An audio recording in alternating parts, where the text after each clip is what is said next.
안녕하세요. 반갑습니다. 오늘은 이 사진으로 이야기를 시작하려고 하는데요.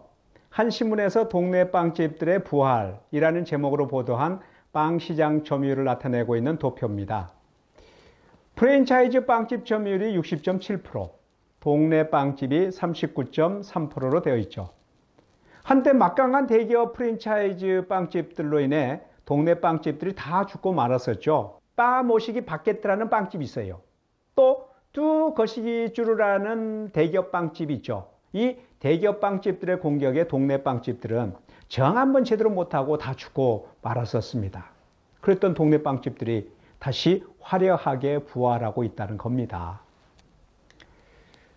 대기업의 프랜차이즈 빵집들의 무시무시한 공격에도 끄떡하지 않고 살아남은 동네 빵집들이 있었죠.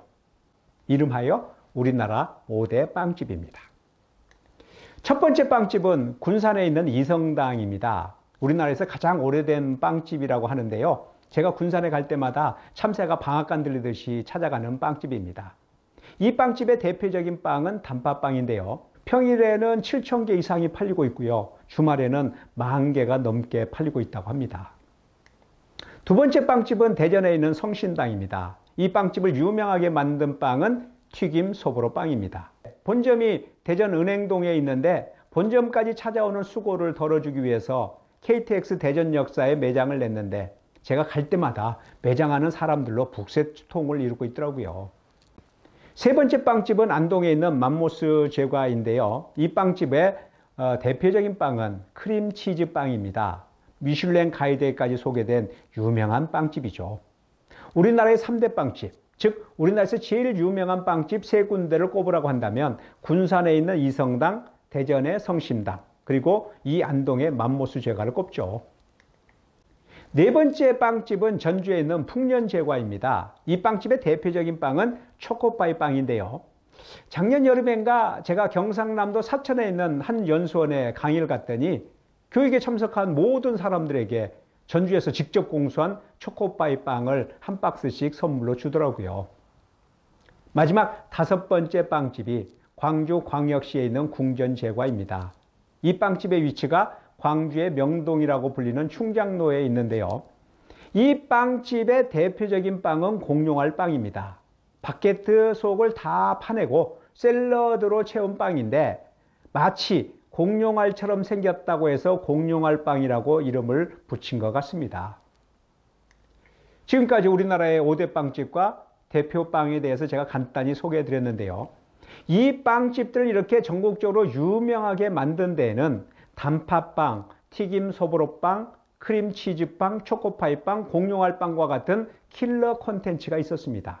이 대표빵, 즉 킬러 콘텐츠가 있었기 때문에 다른 동네 빵집들은 다 망하고 사라졌다 하더라도 이 빵집들은 빵 매니아들이 성지순례가 아닌 빵지순례를 할 정도로 유명해질 수 있었습니다.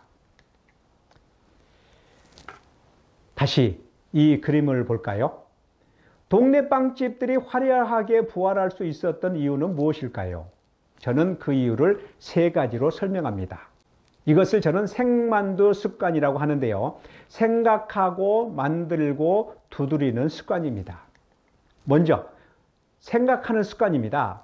생각하다의 다른 말은 고민하다는 말입니다. 대기업의 프랜차이즈 빵집들의 공격에 동네 빵집들이 죽을 수밖에 없었던 이유는 나만의 킬러 콘텐츠가 없었기 때문이었죠.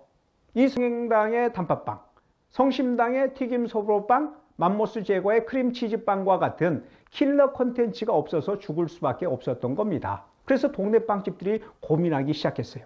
킬러 콘텐츠가 있어야 된다. 근데 그것을 어떻게 만들 거냐? 이것을 고민하고 고민을 했습니다. 두 번째 이유는 만드는 습관입니다. 만들다의 다른 말은 차별화한다는 말입니다. 기존과 똑같은 상품으로는 대기업의 프랜차이즈 빵집을 이길 수가 없다. 지금과 같이 획일적인 빵으로는 살아남을 수가 없다. 그래서 차별화하기 시작했습니다.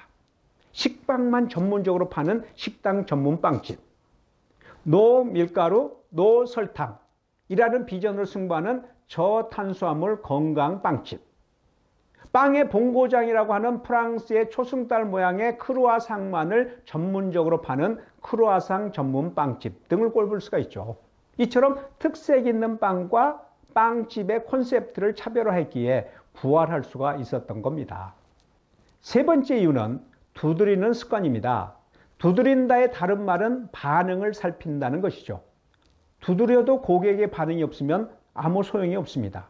고객이 반응하지 않으면 결국 죽을 수밖에 없는 거죠. 그런데 차별화된 빵에 소비자들이 반응하기 시작했습니다. 특색 있는 빵에는 소비자들이 알아주기 시작을 했던 거죠. 자, 오늘의 성공 습관을 정리해 보겠습니다.